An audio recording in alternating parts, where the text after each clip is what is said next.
বিসমিল্লাহির রহমানির রহিম। শুরু হচ্ছে পঞ্চদশ দর্স সাউতুল হক দুবাই আয়োজিত সিরাতুন নবী সাল্লাল্লাহু আলাইহি সাল্লাম সম্পর্কিত ধারাবাহিক দিনী আলোচনার মহতী দর্সসমূহের আজ পঞ্চদশ দর্স। ইনশাআল্লাহ আজ আমরা শুনব হযরত আলী রাদিয়াল্লাহু তাআলা আনহু এর বিবাহ ও উহুদ যুদ্ধের প্রস্তুতি এবং নবী সাল্লাল্লাহু আলাইহি সাল্লামকে কটূক্তি করার শাস্তি সম্পর্কিত ঘটনাবলী। প্রিয় নবীজির জীবন ঘটনাবলী শ্রবণের মাধ্যমে আল্লাহ তাআলা আমাদেরকে দুনিয়া এবং আখিরাতের সফলতা প্রদান ও উত্তম কামিয়াবি লাভে ধন্য করুন, আমিন। শুরু হচ্ছে পঞ্চদশ দর্স। الحمد لله نحمده ونستعينه ونسلم على رسوله الكريم أما بعد فقد قال الله تعالى في كلامه المجيد وفرقانه الحميد أعوذ بالله من الشيطان الرجيم بسم الله الرحمن الرحيم إن الله وملائكته يصلون على النبي يا أيها الذين آمنوا صلوا عليه وسلموا تسليما اللهم صل على محمد وعلى آل محمد كما صليت على إبراهيم وعلى آل إبراهيم إنك حميد مجيد اللهم بارك على محمد وعلى آل محمد كما باركت على إبراهيم وعلى آل إبراهيم إنك حميد مجيد صدق الله العظيم। সিরাতুন নবী সাল্লাল্লাহু আলাইহি ওয়াসাল্লাম সম্পর্কিত আজকের এই 15তম দর্স আমরা শুরু করতে যাচ্ছি বিইذنিল্লাহ বিমাশিয়াতিল্লাহ ওয়া মা তাওফীকি ইল্লা বিল্লাহ। আল্লাহর প্রিয় নবী মুহাম্মদুর রাসূলুল্লাহ সাল্লাল্লাহু আলাইহি ওয়াসাল্লাম বদরের যুদ্ধ থেকে মদিনায় প্রত্যাবর্তন করার পথেই আল্লাহর নবীর জ্যেষ্ঠ কন্যা হযরতে রুকাইয়া রাদিয়াল্লাহু তাআলা আনহার মৃত্যু সংবাদ আল্লাহর নবী জানতে পারেন। অতঃপর বদরের প্রান্তর থেকে মদিনায় প্রত্যাবর্তন করি আল্লাহর নবী হযরত ফাতেমা রাদিয়াল্লাহু তাআলা আনহাকে সঙ্গে নিয়ে হযরত রুকাইয়ার কবর জিয়ারত করতে যান এবং কবরের কাছে পিতার পাশে বসে হযরত ফাতেমা রাদিয়াল্লাহু তাআলা আনহা অনর্গল কাঁদতে থাকেন।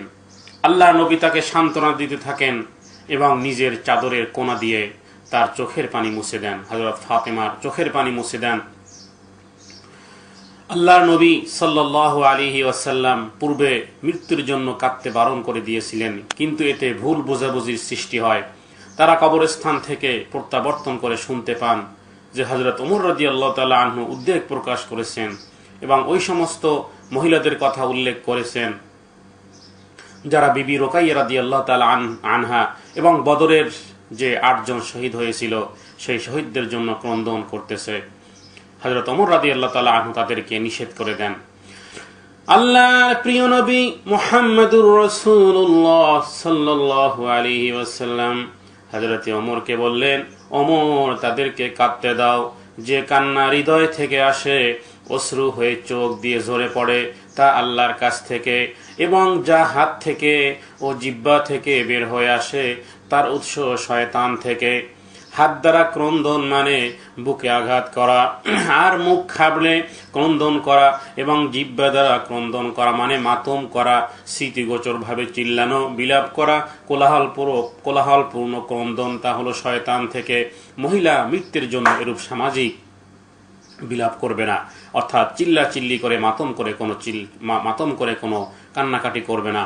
বরং আল্লাহ নবী বললেন যে ওমর তাদেরকে কাঁদতে দাও যা শুধু চোখ দিয়ে ঝরে পড়ে, যা শুধু চোখ দিয়ে ঝরে পড়ে, এবং যার সাথে হাত এবং অন্য কোনো মাতম থাকে না, তা আল্লাহর পক্ষ থেকেই। যে কান্না হৃদয় দিয়ে অশ্রুর মাধ্যমে চোখ দিয়ে ঝরে পড়ে, তা আল্লাহর কাছ থেকেই। কারণ ভালোবাসা এবং মানুষের প্রতি মানুষের যে টান, সেটা আল্লাহর পক্ষ থেকেই সে ভালোবাসা। সুতরাং চোখ দিয়ে মৃত্যু ব্যক্তির জন্য কাঁদা দোষের কিছু নয়, কিন্তু মাতম করে কাঁদা যা আল্লাহ নবী সাল্লাল্লাহু আলাইহি সাল্লাম নিষেধ করে দিয়েছেন। আচ্ছা, বদর যুদ্ধের পর হযরত আলী রাদিয়াল্লাহু তাআলা আনহুর বিবাহ হযরত ফাতেমা রাদিয়াল্লাহু তাআলা আনহার সাথে হয়। হযরত আলী রাদিয়াল্লাহু তাআলা আনহু বলেন, আমার 2টা বাহন ছিল যা বিক্রি করে আমি বিবাহের ওলিমা করতে চেয়েছিলাম। ঘটনাচক্রে একদিন আরবের কিশোরী মেয়েরা হযরত আমির হামজাকে দেখে বলতেছিল, সর্দার তো তারা হয় যারা কলিজার কাবাব করে খাওয়ায়। একথা শুনে গিয়ে আমার সেই উটকে আল্লাহর নবীর চাচা আমির হামজা জবেহ করে দেয়, যেহেতু তিনি তখন নেশা অবস্থায় ছিলেন এবং তখন পর্যন্ত মদ নিষেধ করা হয়নি, অর্থাৎ নেশা তখন পর্যন্ত নিষেধ করা হয়নি। হযরত আলী রাদিয়াল্লাহু তাআলা আনহু বলেন, আমি এসে যখন দেখলাম যে আমার বাহন জবে হয়ে পড়ে আছে, তখন আমি দুঃখে কষ্টে অন্তরে এতটা আঘাত পেয়েছি যে আমার জীবনে তার চেয়ে খারাপ দিন আর আসেনি। নবীজির কাছে আমি বিচার দিলাম। আল্লাহ নবী সাল্লাল্লাহু আলাইহি ওয়াসাল্লাম এসে জিজ্ঞেস করলেন, হামজা মা ফাআলা, হে হামজা তুমি কি করেছো? তার চাচা উত্তর দিচ্ছে, মনে হয় তুমি আমার পিতার পরিচিত কেউ। আল্লাহর রাসূল সাল্লাল্লাহু আলাইহি ওয়াসাল্লাম বললেন, আলী, এ তো নেশায় দিকবিদিক হারা, সে নবীকেই চিনতেছে না, তোমার উট চিনবে কি করে? চিন্তা করিও না আলী। হযরত আলী রাদিয়াল্লাহু তাআলা আনহু বলেন, আমি এক নীরব জায়গায় গিয়ে কাঁদতেছিলাম। কিছুক্ষণ পর ওই রাস্তা দিয়ে হযরত ওসমান রাদিয়াল্লাহু তাআলা আনহু আসলেন। তিনি এসে জিজ্ঞেস করলেন, ফামাররা ওসমান মাযা ইউবকি। হযরত ওসমান রাদিয়াল্লাহু তাআলা আনহু এসে জিজ্ঞেস করলেন যে, হে আলী, তুমি কাঁদতেছে কেন? কাদার কারণ জিজ্ঞেস করলে বিস্তারিত বললাম। অতঃপর সে বলল, হে আলী, সমস্ত সম্পদ ওসমানের থাকবে। আলী, তুমি কোনো চিন্তা করো না, সমস্ত সম্পদ ওসমানের থাকবে, আর তাতে আলী মুরতাদার বিবাহ হবে, তুমি কোনো চিন্তা করিও না। হযরত ওসমান অভয় দিয়ে বললেন যে, আলী, তুমি কোনো চিন্তা করো না, তোমার বিবাহে যত সম্পদ ব্যয় হয় সব আমি ব্যয় করব। যার বিস্তারিত ঘটনা হলো 2য় হিজরির রমজান বা জিলহজ মাসে হযরত আলী রাদিয়াল্লাহু তাআলা আনহুর সাথে হযরত ফাতেমার বিবাহ হয়।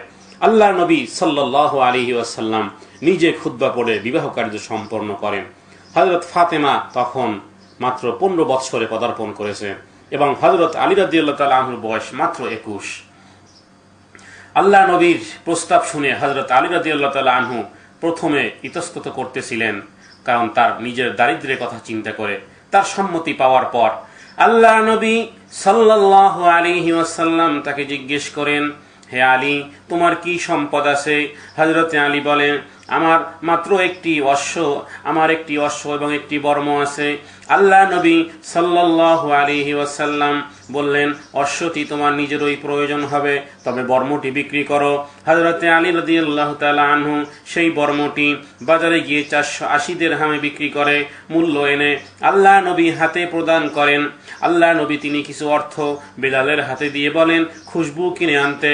হযরত আবু বকর সিদ্দিক এবং হযরতে ওমর এবং হযরতে ওসমান এবং হযরতে আব্দুর রহমান বিন আউফ প্রমুখ মুহাজির এবং আনসারদের উপস্থিতিতে 400 মিসকাল রৌপ্য মোহরানার এওয়াজে আল্লাহ নবী বিবাহ পড়ান এবং তৎপর 1 খাঞ্চা খুরমা খেজুর সবার মধ্যে বিতরণ করা হয়।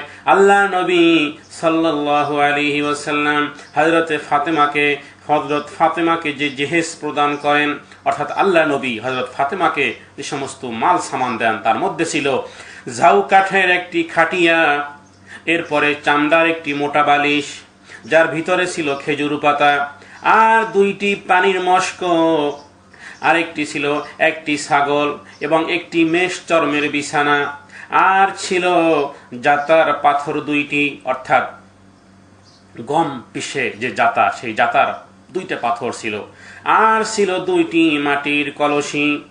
আল্লাহ নবী হযরত আলীকে যে জেহেজ দেন একটি মেষ চর্ম এবং একটি জীর্ণ ইয়ামিনী চাদর।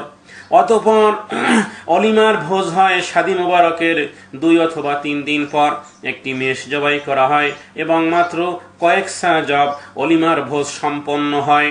এই হলো নবীর কন্যার আদরের পুতুলি হযরত ফাতেমা রাদিয়াল্লাহু তাআলা আনহার বিবাহের সামানপত্র। বদর থেকে প্রত্যাবর্তনের পর হযরত ওমরের পরিবারের, হযরত ওমর রাদিয়াল্লাহু আনহুর পরিবারের 2 জন লোক পরলোক গমন করেন। এদের একজন হযরত ওমরের জামাতা এবং হাফসা রাদিয়াল্লাহু তাআলা আনহার স্বামী খুনাইস, সে পরলোক গমন করে বদরের যুদ্ধের পরে, এবং অন্য একজন তার শ্যালক হযরত ওসমান ইবনে মাজুন। খুনাইস যিনি হযরত হাফসা রাদিয়াল্লাহু তাআলা আনহার স্বামী ছিলেন, সেই খুনাইস আবিসিনিয়া হিজরত করেছিলেন। সেখান থেকে প্রত্যাবর্তনের পর হাফসার সাথে তার বিয়ে হয়। হাফসা ছিল অতিশয় সুন্দরী এবং মার্জিত রুচি সম্পন্ন মহিলা, পিতার মতোই লেখাপড়া জানতেন। খুনাইস যখন মারা যায় তখন হাফসার বয়স মাত্র 18 বছর। বিধবা হওয়ার 7 মাস পর আল্লাহ নবীর সাথে তার বিয়ে হয়। পারিবারিক এবং রক্তের বন্ধন দৃঢ় করার জন্য এই বিয়ে। হযরত হাফসার সঙ্গে বিয়ের 4 মাস পূর্বে আল্লাহ নবী সাল্লাল্লাহু আলাইহি ওয়াসাল্লাম তার কন্যা উম্মে কুলসুমকে হযরত ওসমানের সঙ্গে বিয়ে দেন।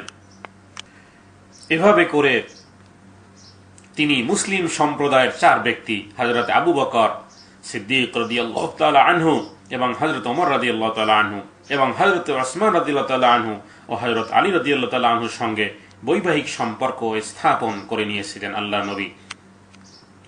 এই সময় হযরত ওমরের শ্যালক ওসমান ইবনে মাজুন মারা যায়। সে এবং তার স্ত্রী খাওলা আল্লাহ নবীর নিকট অতি নিকটের লোক ছিল। হযরত ওসমান ছিল অতিশয় সাধু প্রকৃতির লোক। ইসলাম প্রচারিত হওয়ার পূর্বে সে সন্ন্যাসী ছিল। মক্কায় হিজরতের পর সে সকল প্রকার কামনা বাসনার হাত থেকে মুক্তি লাভের জন্য কঠোর সাধনায় লিপ্ত ছিল। এমনকি নিজেকে খোঁজা করতে ফেলতে এবং ভ্রাম্যমান সাধু হিসেবে অবশিষ্ট জীবন কাটিয়ে দিতে আল্লাহ নবীর অনুমতি পর্যন্ত চেয়েছিল। আল্লাহ নবী বললেন, হে ওসমান, তুমি কি আমাকে উদাহরণস্বরূপ গ্রহণ করতে পারো না? আমি নারীদেরকে বিবাহ পছন্দ করি এবং গোশতও খাই এবং রোজাও রাখি এবং কখনো রোজাও ভাঙ্গি। ওই লোক আমার উম্মত নয় যে অন্যকে খোঁজা করে এবং সে নিজে খোঁজা হয়। মান তারাকা সুন্নতি ফালাইসা মিন্নি। আল্লাহ নবীর কথা হযরত ওমর, হযরত ওসমান রাদিয়াল্লাহু তাআলা আনহু সম্যকভাবে উপলব্ধি করতে পারলেন না। সুতরাং অন্য এক সময় আল্লাহ নবী ওই প্রসঙ্গ উত্থাপন করেন এবং আল্লাহ নবী বললেন, হে ওসমান, তুমি কি আমার মাঝে কোনো উদাহরণ পাও না? হযরত ওসমান ঐকান্তিক ভাবেই তার কথার প্রতি সম্মতি দিয়ে নিবেদন করলো যে তার কি ভুল হয়েছে। আল্লাহ নবী বললেন, তুমি প্রতিদিন রোজা রাখো, সমস্ত রাত প্রার্থনা করে কাটাও। হযরত ওসমান বললেন, হ্যাঁ, আমি তাই করি। অতঃপর আল্লাহ নবী তাকে বললেন যে ওসমান বললেন, আমি রোজা রাখার এবং রাত্রে প্রার্থনা করার ফজিলত সম্বন্ধে আপনাকে যেহেতু আমি বারবার বলতে শুনেছি। হযরত ওসমান বললেন, আপনার মুখ থেকে এই ফজিলত শুনেই আমি তাই করি। আমি বেশি সব সময় রোজা রাখার চেষ্টা করি এবং সারা রাত প্রার্থনা করার জন্য আমি দণ্ডায়মান হই, যেহেতু এর ফজিলত সম্বন্ধে আপনাকেই বলতে শুনেছি। আল্লাহ নবী বললেন, ওসমান, এমনটি করো না, কারণ তোমার উপর তোমার চোখের অধিকার আছে, তোমার দেহেরও নিজস্ব অধিকার আছে এবং তোমার অধিকার আছে তোমার পরিবারেরও। অতএব প্রার্থনা করো এবং কখনো ঘুমাও, কখনো রোজাও রাখো এবং কখনো রোজাও ভাঙ্গো। কারণ আল্লাহ তাআলার শুকরিয়া আদায় করার নির্দেশ, আল্লাহ তাআলা এই সমস্ত জিনিসের শুকরিয়া আদায় করার নির্দেশ যেহেতু আল্লাহর প্রদত্ত ওহীতে বর্ণিত হয়েছে, যেহেতু আল্লাহ সুবহানাহু ওয়া তাআলা বলেছেন ওয়াজআলা লাকুমুস সামআ ওয়াল আবসারা ওয়াল আফইদাতা লাআল্লাকুম তাশকুরুন। আল্লাহ বলেন তিনি তোমাদিওকে দিয়েছেন শ্রবণ শক্তি, আর দিয়েছেন দৃষ্টি শক্তি, আর দিয়েছেন হৃদয়, যাতে তোমরা কৃতজ্ঞতা প্রকাশ করো। এবং আল্লাহ সুবহানাহু ওয়া তাআলা অন্য আয়াতে বলেছেন ওয়ামিন আয়াতিহি আন খালাকা লাকুম মিন আনফুসিকুম আজওয়াজাল লিতাসকুনু ইলাইহা ওয়া জাআলা বাইনাকুম মাওয়াদ্দাতান ওয়া রাহমা ইন্না ফি যালিকা লাআয়াতিন লিকাওমিন ইয়াতাফাক্কারুন।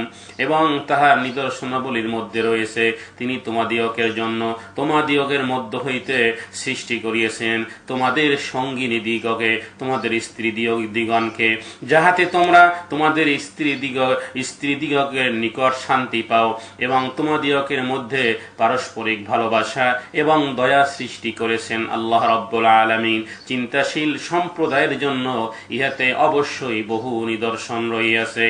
আল্লাহ সুবহানাহু ওয়া তাআলা অন্যত্র বলেন, বলো তোমরা ভাবিয়া দেখিয়েছো কি, আল্লাহ যদি রাত্রিকে কিয়ামতের দিন পর্যন্ত স্থায়ী করেন, আল্লাহ ব্যতীত কোনো ইলাহ নেই যে তোমাদিওকের আলোক আনিয়া দিতে পারেন, তবুও কি তোমরা কর্ণপাত করিবে না? হযরত ওসমান রাদিয়াল্লাহু তাআলা আনহু অতঃপর বিবাহ করার জন্য আল্লাহ নবীর কথায় সম্মতি প্রকাশ করেন।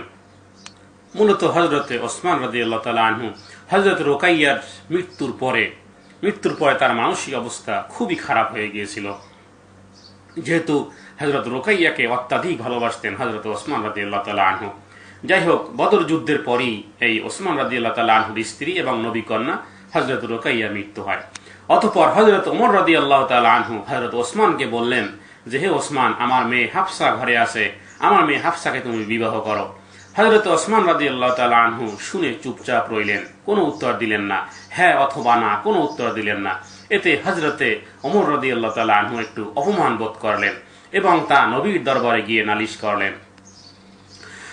আল্লাহর প্রিয় নবী মুহাম্মদুর রাসূলুল্লাহ সাল্লাল্লাহু আলাইহি ওয়াসাল্লাম হযরতে ওমরের মুখে এই ঘটনা শুনে আল্লাহর নবী মুস্কি মুস্কি হাসলেন আর বললেন, ওমর, তোমার মেয়ের স্বামী হবেন এমন যিনি হযরতে ওসমান থেকে উত্তম, আর ওসমানের স্ত্রী হবে এমন আর হযরতে ওসমানের স্ত্রী হবে এমন যিনি তোমার মেয়ের থেকেও উত্তম। হযরতে ওমর রাদিয়াল্লাহু আনহু বলেন যে, নবীর কথা তখন আমার কিছুই বুঝে আসেনি, কিন্তু বুঝে আসে যখন স্বয়ং রাসূলুল্লাহ সাল্লাল্লাহু আলাইহি ওয়াসাল্লাম হযরতে হাফসার সাথে আত্মীয়তা চান, রিশতা চান, এবং ওদিকে নবী কন্যা হযরতে কুলসুম রাদিয়াল্লাহু তাআলা আনহাকে হযরতে ওসমান বিবাহ করে নেয়। আল্লাহু আকবার ওয়া লিল্লাহিল হামদ।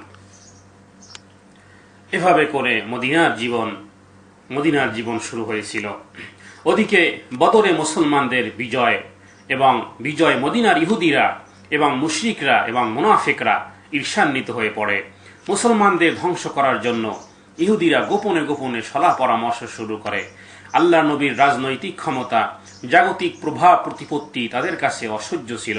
সুতরাং তারা আল্লাহ নবীর সাথে সম্পাদিত চুক্তি উপেক্ষা করে মক্কার কুরাইশদের সাথে ষড়যন্ত্রে লিপ্ত হয় এবং প্রতিশোধ গ্রহণের জন্য তাদের উস্কানি দিতে থাকে এবং মুসলমানদের গতিবিধির খবর সর্বদা মক্কায় পাঠাতে থাকে। বিজয়ী বেশে মক্কায় প্রত্যাবর্তনের পর মুসলমানরা দেখতে পেল যে এখন যুদ্ধভূমি মক্কা থেকে মদিনায় স্থানান্তরিত হয়েছে এবং শত্রুতায় অগ্রণী ভূমিকা গ্রহণ করছে ইহুদি সম্প্রদায়। তখনকার আরবের কবিরা বর্তমান কালের সংবাদ মিডিয়ার মতো কাজ করত। ওই সময়ের কবিরা বর্তমানের ইলেকট্রনিক্স মিডিয়ার চেয়েও বেশি দ্রুত কাজ করত। একজন কবি, মদিনা এর মধ্যে কয়েকজন কবি ছিল, এরা আল্লাহ নবীকে ব্যঙ্গ বিদ্রুপ করে কবিতা রচনা করত। জঘন্য অশ্লীলতা ছিল তাদের কবিতার প্রতিপাদ্য। আল্লাহ নবী সাল্লাল্লাহু আলাইহি ওয়াসাল্লাম এবং মুসলমানদেরকে, এমনকি তাদের স্ত্রী কন্যাকে আক্রমণ করে কবিতা রচনা করে তারা আনন্দ উপভোগ করত। তাদের শত্রুতা সহ্যের সীমা ছাড়িয়ে গেলে মুসলমানরা প্রতিশোধ গ্রহণের সংকল্প গ্রহণ করে। বদর যুদ্ধের পূর্বে তারা দুর্বল ছিল, আঘাতের বিরুদ্ধে প্রত্যাঘাত করার সাহস রাখত না, কিন্তু বদরের যুদ্ধে মুসলমানরা জয়লাভ করে তাদের অবস্থার আমূল পরিবর্তন ঘটে। এখন তারা শত্রুর উদ্যতের সমুচিত জবাব দিতে সক্ষম। এই কবিদের মধ্যে একজন ছিল আবু আফক, আমর ইবনে আউফ গোত্রের লোক। তাকে দমন করার সিদ্ধান্ত গ্রহণ করে সালিম ইবনে উমাইর রাদিয়াল্লাহু তাআলা আনহু। সালিম আফককে অতর্কিত ঘুমন্ত অবস্থায় হত্যা করে। অনুরূপভাবে বনু উমাইয়া ইবনে জিয়াদ গোত্রের মহিলা একজন কবি ছিল, যেই মহিলা কবি ছিল আসমা ইবনে মারওয়ান। তাকে রাতের বেলায় তার বাড়িতে গিয়ে হত্যা করে হযরত উমাইর ইবনে আউফ। হত্যার পর হযরত উমাইর আল্লাহ নবীকে গিয়ে খবর প্রদান করে। অতঃপর ওই মহিলা কবির আত্মীয়রা তাকে এইভাবে অন্ত্যেষ্টিক্রিয়া সম্পন্ন করে হযরত উমারকে জিজ্ঞেস করে যে সে হত্যা করছে কিনা। হযরত উমাইর রাদিয়াল্লাহু তাআলা আনহু তিনি হত্যার কথা স্বীকার করলেন এবং বললেন যে ইচ্ছা করলে তোমরা আমার সঙ্গে যুদ্ধ করতে পারো। তোমরা কি অস্বীকার করবে যে সে নিকৃষ্ট ভাষায়, অশ্লীল ভাষায় আল্লাহ নবীকে, তার স্ত্রীদেরকে এবং মুসলমানদেরকে গালমন্দ করে কবিতা রচনা করেনি? তোমরা বলো এটা কি সে করেনি? যদি অস্বীকার করো তবে আমি তোমাদের সাথে যুদ্ধ করব, যতক্ষণ পর্যন্ত না তোমরা অথবা আমি ধ্বংস হয়ে যাই। যেহেতু আল্লাহ নবীকে যে গালাগালি করে, আল্লাহ নবীর স্ত্রীদের সম্পর্কে যে কটূক্তি করে, তার বিরুদ্ধে অস্ত্র গ্রহণ করা, তাকে হত্যা করেছি আমি। এর প্রতিবাদে তোমরা যদি যুদ্ধ করো আমার সাথে, তাহলে সেই যুদ্ধ আমিও যতক্ষণ পর্যন্ত করব যতক্ষণ না আমি ধ্বংস হয়ে যাই। হযরত উমাইরের এইরূপ তেজোদ্দীপ্ত বাক্য শুনে সেই মহিলা গোত্রের স্বামী এবং তার গোত্র অনেকেই ইসলাম গ্রহণ করে এবং আল্লাহ নবী এই হযরত উমাইরকে যে সেই মহিলা কবিকে হত্যা করেছিল, অর্থাৎ গলা টিপে হত্যা করেছিল, যে আল্লাহ নবীকে গালাগালি করত এবং আল্লাহ নবীর স্ত্রীদের সম্পর্কে কটূক্তি করত, অশ্লীল বাক্য রচনা করে কাব্য আকারে সেগুলো মানুষের মাঝে ছড়িয়ে দিত। যেই সাহাবী উমাইর সেই মহিলাকে হত্যা করেছিলেন, আল্লাহ নবী সেই রক্তপান দিয়া দেননি। যেহেতু আল্লাহ নবীকে গালাগালি করলে, ইসলামকে গালাগালি করলে, আল্লাহ নবীর চরিত্র সম্বন্ধে কটূক্তি করলে তা আসলে ক্ষমার অযোগ্য অপরাধ। আচ্ছা, ইহুদিদের উদ্দেশ্য ছিল, এই সময় মদিনার যে ইহুদি ছিল তাদের উদ্দেশ্য ছিল যে কুরাইশদের সঙ্গে সহযোগিতা করে ইসলামকে ধ্বংস এবং এই মদিনার অবস্থা পুনরুদ্ধার করা। তারা আল্লাহ নবীর গতিবিধি এবং মুসলমানদের খবরাখবর প্রতিনিয়ত মক্কায় প্রেরণ করতে থাকে। তাদের আচরণে পরিষ্কার বোঝা যায় যে কুরাইশ যদি আল্লাহ নবীর বিরুদ্ধে অভিযান করে মদিনার দক্ষিণে ইহুদিদের দুর্গ বরাবর আসে, অর্থাৎ মসজিদ থেকে অর্ধদিনের দূরত্বে পৌঁছে তবে তাদের সঙ্গে শক্তিশালী ইহুদি বাহিনী যোগ দিয়ে মুসলমানদেরকে ধ্বংস করে দিবে। তাদের মনোভাব ব্যাখ্যা করে কুরআনুল কারীম বলেছেন, ইন তামসাসকুম হাসানাতুন তাসুহুম ওয়া ইন তুসিবকুম সাইয়্যাতুন ইয়াফরাহু বিহা। মদিনার সেই কপট মুসলমান এবং যারা মুনাফিক ছিল এবং যারা ইহুদি ছিল, তারা আল্লাহ নবী এবং মুসলমানদের ধ্বংস চাইত। আল্লাহ তাআলা তাদের সেই মনোভাব ব্যাখ্যা করে কুরআনুল কারীমে বলেছেন যে, হে মুসলমান, তোমাদের যদি কোনো মঙ্গল হইলে তাহলে তাহারা দুঃখিত হয়, আর মুসলমানদের যদি কোনো অমঙ্গল হয় তাহা হইলে তাহারা আনন্দিত হয়। অর্থাৎ এই ইসলামকামী এই মুসলমানদের যদি কোনো পরাজয় হয়, যদি কোনো অমঙ্গল হয়, তাইলে এই কাফেররা, এই ইহুদিরা, এই মুনাফিকরা তারা খুশি হয়। আল্লাহ তাআলা সেই কথাই প্রকাশ করে দিলেন। আচ্ছা, বদরে মুসলমানদের বিজয় ইহুদিদের বেসামাল করে দেয়। তাদের নেতা এবং আরবের একজন প্রসিদ্ধ কবি ছিল কাব ইবনে আশরাফ। সে মক্কায় গিয়ে আবু জেহেল, উতবা, শাইবা, উমাইয়া এবং অন্যান্য মৃত্যু ব্যক্তিদের উদ্দেশ্যে শোক সঙ্গীত রচনা করে, অর্থাৎ এমন কাব্য রচনা করে কুরাইশদের প্রতিশোধ গ্রহণে উত্তেজিত করতে থাকে। আল্লাহ নবী ইহুদিদের কর্মতৎপরতা সম্বন্ধে যেহেতু তিনি ওয়াকিফাল ছিলেন, ইহুদিরা কাইনুকা, নাজির এবং কুরাইজা গোত্র এই 3 গোত্রে বিভক্ত ছিল। এদের মধ্যে সর্বাপেক্ষা শক্তিশালী ছিল এবং ধনী ছিল বনু কাইনুকা গোত্র। পেশায় তারা ছিল স্বর্ণকার। তাদের মধ্যে যোদ্ধা ছিল 300 এবং বেসামরিক নাগরিক ছিল 400। তারা বর্ম তৈরি করত, কিন্তু তাদের কোনো শস্য মাঠ বা বাগান ছিল না। তারা অত্যন্ত গর্বিত এবং ইসলামের বিরুদ্ধে ষড়যন্ত্রে লিপ্ত ছিল। তাদের ষড়যন্ত্র বিদ্বেষ সম্বন্ধে সকল খবরই আল্লাহ নবীর কানে পৌঁছতে থাকে, কারণ আব্দুল্লাহ ইবনে সাল্লাম তাদের লোক ছিল এবং তাদের বিষয়ে সম্বন্ধে অবগত ছিল। অধিকাংশ তারা মুনাফিক নেতা আব্দুল্লাহ ইবনে উবাইর মিত্রও ছিল। তাদের উপনিবেশ খাজরাজ গোত্রের নিকট হওয়ায় তারা মনে করত যে প্রতিবেশী সুলভ বন্ধুত্বের খাতিরে তারা খাজরাজের সাহায্য পাবে। বনু নাজির এবং বনু কুরাইজা ছিল আউস গোত্রের মিত্র এবং তারা সেই শহরেই একই সাথে বাস করত। সর্বপ্রথম বনু কাইনুকার বিরুদ্ধে ব্যবস্থা গ্রহণের প্রয়োজন দেখা দেয়, কিন্তু তাদের সঙ্গে সম্পাদিত চুক্তির কথা স্মরণ করে আল্লাহ নবী সাল্লাল্লাহু আলাইহি ওয়াসাল্লাম ইতস্তত করতে থাকেন। যেই চুক্তি হয়েছিল আমরা যে কথা মদিনার সনদে উল্লেখ করেছি, অর্থাৎ তখন এই বনু কাইনুকা ইহুদিদের সাথেও আল্লাহ নবী একটি সাম্য চুক্তি করেছিলেন, কিন্তু তাদের এই শত্রুতামি এখন এই বনু কাইনুকার বিরুদ্ধে ব্যবস্থা গ্রহণের প্রয়োজন দেখা দেয়। কিন্তু তাদের সঙ্গে সেই সম্পাদিত চুক্তির কথা যেটা মদিনার সনদে হয়েছিল আল্লাহ নবী স্মরণ করে একটু ইতস্ততা করতে থাকেন। এমনই সংকটপূর্ণ অবস্থায় স্বয়ং আল্লাহ রাব্বুল আলামিন আল্লাহ নবীকে আদেশ করেন যে, হে নবী, আপনি মদিনার সনদে যদিও ইহুদিদের সাথে সাম্য চুক্তি করেছেন, কিন্তু আজকের মুসলমান এবং ইসলামের বিরুদ্ধে তারা ষড়যন্ত্র করতেছে। সুতরাং হে নবী, যদি আপনি কোনো সম্প্রদায় বিশ্বাস ভঙ্গের আশঙ্কা করেন এবং তাদের সাথে চুক্তির কথা আপনি যথাযথভাবে বাতিল করে দিবেন।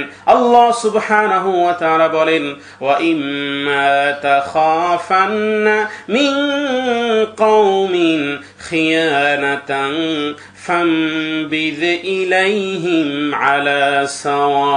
হে নবী, যদি কোনো সম্প্রদায়ের বিশ্বাস ভঙ্গের আশঙ্কা করো তবে তোমার চুক্তিও তুমি যথাযথ বাতিল করে দাও। সুবহানাল্লাহি ওয়া বিহামদিহি। মুসলমানদের জন্য অনেক কিছু শিক্ষার আছে এখানে। একটা চুক্তি, সেই চুক্তির বিপক্ষে আল্লাহ তাআলা বললেন যে চুক্তি ভেঙে দেন, যেহেতু তারা মুসলমান এবং ইসলামের বিরুদ্ধে ষড়যন্ত্রে লিপ্ত। আচ্ছা, এরপরে আরো আদেশ আসে, আরো প্রত্যাদেশ, আরো নির্দেশ দেওয়া হয় আল্লাহ নবীকে বলা হয়, হে নবী, তাহারা যদি সন্ধির দিকে ঝুঁকিয়ে পড়ে, অর্থাৎ যে সন্ধি আপনার সাথে করা হয়েছিল তাহারা যদি সন্ধির দিকে ঝুঁকিয়ে পড়ে তবে তুমিও সন্ধির দিকে ঝুঁকিবে এবং আল্লাহর উপর নির্ভর করিবে। আল্লাহ বলেন, ওয়া ইন জানাহু লিস-সালমি ফাজনাহ লাহা ওয়া তাওয়াক্কাল আলাল্লাহ। হে নবী, তাহারা যদি সেই সন্ধির দিকে ঝুঁকিয়া পড়ে, যদি তারাও যদি মানে তাহলে আপনারাও মানবেন, সন্ধির দিকে ঝুঁকিয়া পড়িলে আপনারাও সন্ধির দিকে ঝুঁকিয়া পড়বেন, কিন্তু সর্ব অবস্থাতে আপনারা আল্লাহর উপর ভরসা করবেন, আল্লাহর প্রতি নির্ভর করবেন। ওয়া তাওয়াক্কাল আলাল্লাহ। অতএব আল্লাহর নবী তাদের বিরুদ্ধে ব্যবস্থা গ্রহণ না করে নম্র ব্যবহার দ্বারা সম্পর্কে উন্নয়নের চেষ্টা করেন। বদর থেকে প্রত্যাবর্তনের পরেই তিনি কাইনুকার সাথে দেখা করার জন্য মদিনার দক্ষিণে অবস্থিত তাদের বাজারে যান। তিনি মনে করেছিলেন যে বদরের যুদ্ধের পরে এই ইহুদিদের মনের পরিবর্তন লক্ষ্য করবেন, কিন্তু তাদের আচরণে আরো অহংকার উদ্যত প্রকাশ পায়। আল্লাহ নবী তাদেরকে সতর্ক করে দেন যে বদরে কুরাইশদের উপর যেরূপ শাস্তি অবতীর্ণ হয়েছে সেরূপ তাদের উপর অবতীর্ণ হবে।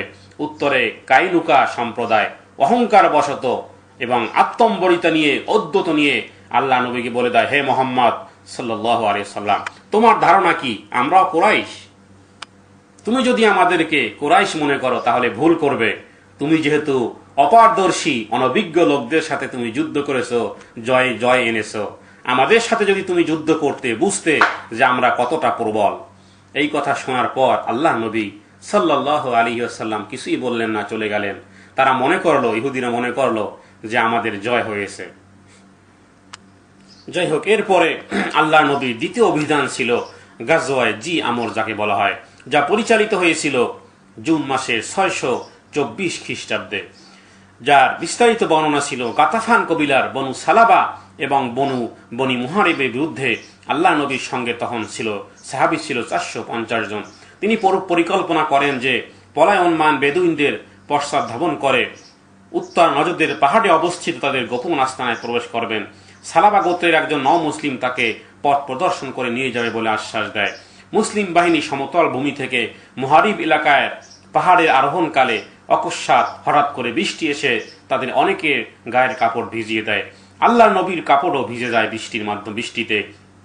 তিনি অন্যদের কাছ থেকে আড়ালে গিয়ে আল্লাহ নবী নিজের শরীরের কাপড় খুলে অতঃপর সেখানে একটি গাছে শুকিয়ে দেন এবং গাছের নিচেই আল্লাহ নবী বিশ্রামের জন্য বসেন এবং ক্লান্তিতে একটু পরেই আল্লাহ নবী ঘুমিয়ে যান।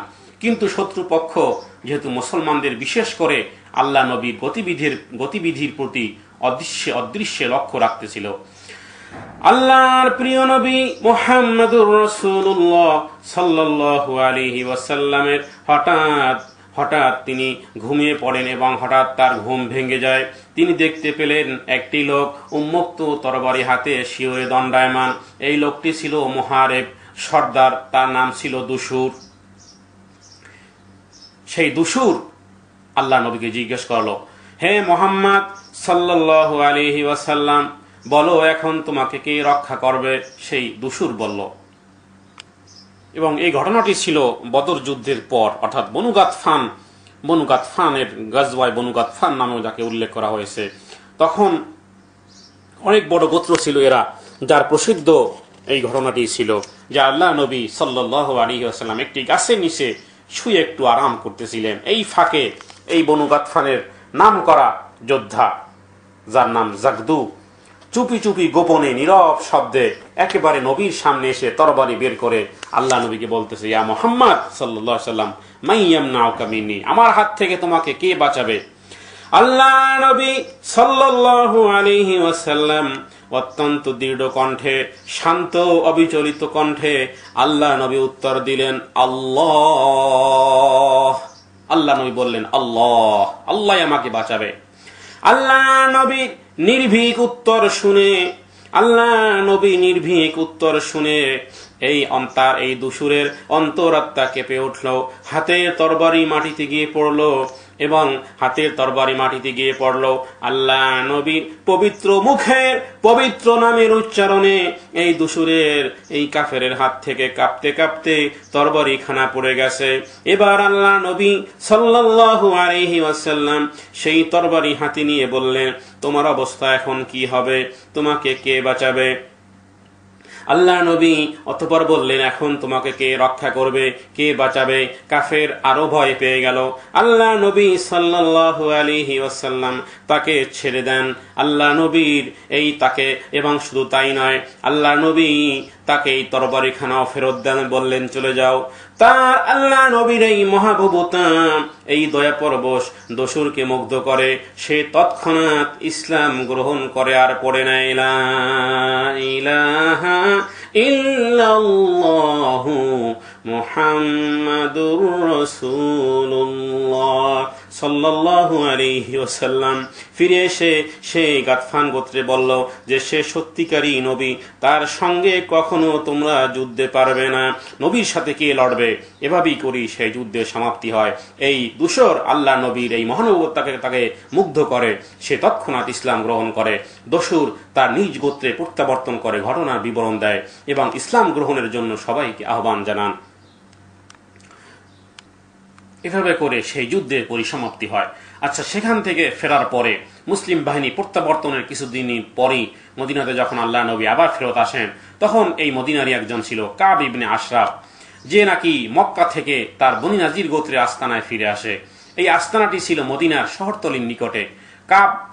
কাব ইবনে আশরাফ ছিল আরবের একজন প্রসিদ্ধ কবি এবং ইসলামের প্রধান শত্রু ছিল এই কাব ইবনে আশরাফ। পিতার দিক থেকে সে ছিল তাই গোত্রের লোক, কিন্তু বাস করত মদিনার নাজির গোত্রে, আর এটা ছিল তার মায়ের গোত্র। সেই গোত্রের একজন প্রধান ব্যক্তি ছিল। মুসলমানদের বিরুদ্ধে চরম বিদ্বেষ পোষণ করত। বিভিন্ন কবিতা আবৃত্তি মুসলমানদের বিরুদ্ধে, আল্লাহ নবীর বিরুদ্ধে সে প্রচার করত। আমরা আগেই বলেছি, আরবের একজন কবি একটি মিডিয়া প্রিন্টের মতন কাজ করত। আল্লাহ নবী সাল্লাল্লাহু আলাইহি ওয়াসাল্লাম মুসলমানদের বিরুদ্ধে, এমনকি মুসলিম পুরো নারীদের উদ্দেশ্য অশ্লীল কবিতা রচনা করত। সে ঘৃণার বহি প্রজ্বলিত করার প্রয়াসে লিপ্ত ছিল। বদরের যুদ্ধে কুরাইশদের পরাজয় সে মর্মাহত হয় এবং ইহুদি দলপতি ও পুরোহিতদের সঙ্গে নিয়ে মক্কায় যায় এবং বদরের প্রতিশোধ গ্রহণে কুরাইশদের কবিতা লিখে লিখে উত্তেজিত করতে থাকে। আরবে একজন প্রসিদ্ধ কবি হাজার লোকের সমান ছিল। তার কবিতা লোকের মুখে মুখে উচ্চারিত হতো। আচ্ছা, মক্কা থেকে প্রত্যাবর্তনের পর তার ধৃষ্টতা অত্যাধিক বৃদ্ধি পায়। আল্লাহ নবী বিরুদ্ধে কবিতা আবৃত্তি করে জনসাধারণকে তার বিরুদ্ধে খেপাতে থাকে। অজস্র অর্থ ব্যয় করে ইহুদি রাব্বিদেরকে দলভুক্ত করে আল্লাহ নবী সাল্লাল্লাহু আলাইহি ওয়াসাল্লাম এবং ইসলামের বিরুদ্ধে প্রচার কার্য চালায়। এমনকি আল্লাহ নবীকে নিজ গৃহে দাওয়াত দিয়ে তাকে হত্যা করার পরিকল্পনাও করে। সুতরাং তার বিরুদ্ধে কঠোর ব্যবস্থা গ্রহণের প্রয়োজন দেখা দেয়। এর মধ্যে মুহাম্মদ ইবনে মাসলামা একজন সাহাবী এবং তার অপর 4 জন মিলে তাকে হত্যা করার সিদ্ধান্ত করে, কিন্তু প্রতারণা করা ছাড়া এই কাব ইবনে আশরাফকে হত্যা করা সম্ভব ছিল না। সুতরাং তারা আল্লাহ নবী সাল্লাল্লাহু আলাইহি সাল্লাম ও আউস গোত্রের সর্দারের কাছে তাদের পরিকল্পনা ব্যক্ত করে, তাদের অনুমতি গ্রহণ করে এবং আবু নাইলা নামক একজন সাহাবী যিনি মুসলমান, তিনি প্রকাশ না করে এই কাবের সাথে বন্ধু হিসেবে মিশতে থাকে এবং আল্লাহ নবী এবং মুসলমানদের বিরুদ্ধে কুৎসা রটনা করে তার আস্থাভাজন হয়। অর্থাৎ আবু নাইলা তিনি সাহাবী, এই কাব ইবনে আশরাফকে ধরাশায়ী করতে আবু নাইলাও এই কাব ইবনে আশরাফের সাথে প্রকাশ্যভাবে, অন্তরে তো আল্লাহ রাসূলের প্রতি মুসলমানদের প্রতি ভালোবাসা আছেই, কিন্তু এই কাব ইবনে আশরাফের সাথে বন্ধুত্ব স্থাপনের জন্য, তার সঙ্গ নেওয়ার জন্য এই কাব ইবনে আশরাফের মতন সেও আল্লাহ রাসূলের বিরুদ্ধে এবং মুসলমানদের বিরুদ্ধে কুৎসা রটনা করে এই কাব ইবনে আশরাফের আস্থাভাজন হয়। আচ্ছা, অতঃপর 3য় হিজরি 10ই রবিউল আউয়াল জ্যোৎস্না রাত আবু নাইলা এই সাহাবী এবং তার সাথীরা অর্থাৎ একসাথেই কাবের দুর্গের কাছে গিয়ে উপস্থিত হয়, যে কাব ইবনে আশরাফের দুর্গের কাছে উপস্থিত হয়। অতঃপর বাইরে আসার জন্য এই নাইলা অর্থাৎ এই সাহাবী নাইলা, কিন্তু তখন তো আর এইভাবে প্রকাশ্য ছিল না, যেহেতু তখন নিত্য নূতন মুসলমান হইতেছে, তো নাইলার মুসলমান হওয়ার ব্যাপারটি যেহেতু কাবের জানা ছিল না এবং গোপনে গোপনে যেহেতু তিনি সাহাবীদের থেকে দূরে থাকতেন, তো এই আবু নাইলা তার সাথীরা কাবের দুর্গের কাছে গিয়ে উপস্থিত হয় এবং এই কাব ইবনে আশরাফকে বাইরে আসার জন্য আহ্বান জানায়। তো কাব ইবনে আশরাফ স্ত্রী নিষেধ থাকা সত্ত্বেও সে বাইরে আসে। অতঃপর এই সাহাবী এই নাইলা প্রস্তাব করলো যে দেখো জ্যোৎস্না রাত, চলো নির্জন পাহাড়ে গিয়ে আমরা বাকি রাতটা গল্প গুজবে কাটিয়ে দেই। আচ্ছা, কিছু দূর গমন করার পরই এই আবু নাইলা এই কাব ইবনে আশরাফের দীর্ঘ কেশ গুচ্ছ সবল মুষ্টিতে ধরে সাথীর ইঙ্গিতে তাকে আক্রমণ করে হত্যা করে। আচ্ছা, কাবের হত্যা, কাব যখন এই কাব ইবনে আশরাফ এই নামকরা পণ্ডিত এই কবি যখন হত্যা হওয়ার পর ইহুদিদের ভীত শঙ্কিত করে তোলে, তারা বাইরে যাওয়া বন্ধ করে দেয়। আচ্ছা, কাব আশরাফকে বিনা দোষে হত্যা করার জন্য তারা মুসলমানদের বিরুদ্ধে আল্লাহ নবীর নিকট অভিযোগ করে। আল্লাহ নবী সাল্লাল্লাহু আলাইহি সাল্লাম উত্তরে বললেন, তোমরা যাকে নির্দোষ বলতেছো সে আমাদের বিরুদ্ধে কুৎসাপূর্ণ কবিতা রচনা করে আক্রমণ চালাতো।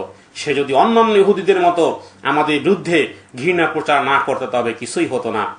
অনেকক্ষণ কথাবার্তার পর আল্লাহ নবী তাদেরকে একটি নূতন চুক্তি সম্পাদন করতে বলেন। আচ্ছা, এখানেও দেখার বিষয় যে এই কাব ইবনে আশরাফ একে যে হত্যা করেছিল সেই হত্যারও কিন্তু কোন মুক্তিপণ বা দিয়াত দিতে হয়নি, কারণ মুসলমান এবং ইসলামকে গালি দেওয়া এত বড় এক অপরাধ, আল্লাহ নবীও এর প্রতিশোধে কোনো দিয়াত বা রক্ত গ্রহণ করেননি, যেহেতু এটা মহা অপরাধ, মহা অন্যায়। তো এই কাব ইবনে আশরাফ যে আবু নাইলাকে হত্যা করেছে, যেহেতু সে আল্লাহ এবং রাসূলের বিরুদ্ধে, আল্লাহ নবীর স্ত্রীদের বিরুদ্ধে, মুসলমানদের বিরুদ্ধে মানুষকে উজ্জীবিত করে, এই এমন এক অপরাধ যার শাস্তি আল্লাহ নবী সাল্লাল্লাহু আলাইহি সাল্লাম দেননি। তার মানে হচ্ছে যে এই অপরাধ ক্ষমার অযোগ্য অপরাধ। আল্লাহ এবং রাসূলের বিরুদ্ধে লেখালেখি করা, আল্লাহ এবং আল্লাহ রাসূলের মুসলমানদের বিরুদ্ধে অশ্লীল অসভ্য কাব্য রচনা করে মানুষকে খেপানো, ইসলাম থেকে দূরে রাখার অভিনব কৌশল যা বিভিন্ন মিডিয়া প্রচার করে থাকে।